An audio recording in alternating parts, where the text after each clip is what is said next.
سلام به روی ماهتون قند و عسلای من. به ایران قصه گو خوش اومدید. امشبم ایران جون اومده براتون یه قصه شیرین و رویایی بگه. یه قصه پر از دوستی و مهربونی و شادی و یه اتفاق خیلی قشنگ.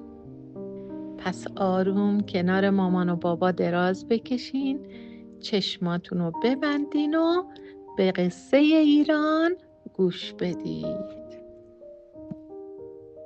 یکی بود یکی نبود، غیر از خدای مهربون، زیر گنبد کبود هیچ کی نبود. توی یه خونه گرم و پر از خنده یه پسر کوچولوی نازنینی زندگی میکرد که مامان و باباش پامپی صداش میکردن. پامپی قصه ما همه چی داشت.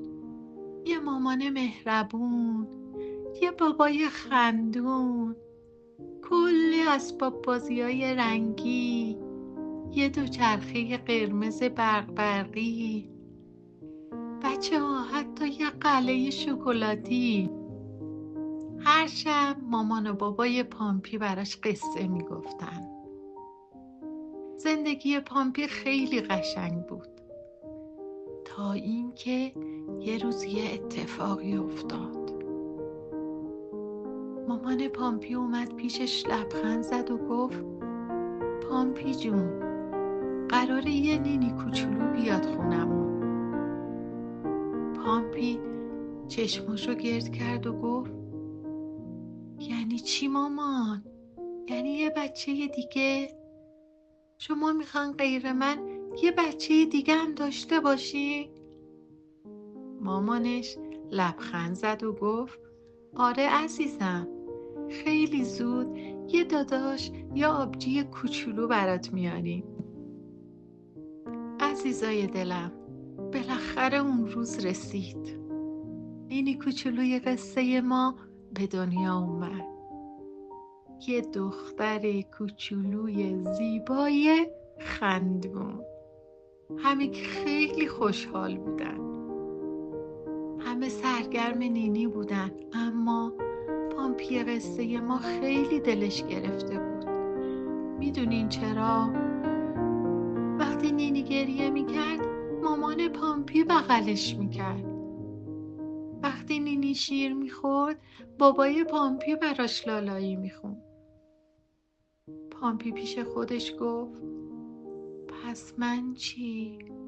دیگه کسی برا من قصه نمیگه. من دیگه براشون اصلا مهم نیستم. بچه های گلم، یه روز پامپی که خیلی ناراحت شده بود یه تصمیم گرفت. میدونید چی کار کرد؟ اومد اسباب بازیاشو جمع کرد، خودشو توی یه پتو پیچید و اخم کرد. بعدم با صدای نازک گفت منم میخوام مثل نینی باشم. من نمیخوام غذا بخورم. منم شیر میخوام. من نمیخوام لباس بپوشم. شما باید لباسم رو تنم کنی. شما باید منو بغل کنی.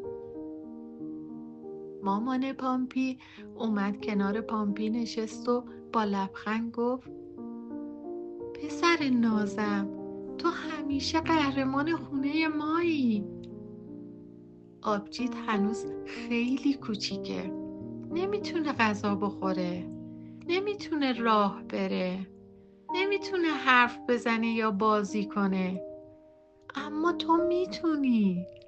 تو میتونی حتی کمکم کنی که نینی هم مثل تو بزرگ و قوی بشه.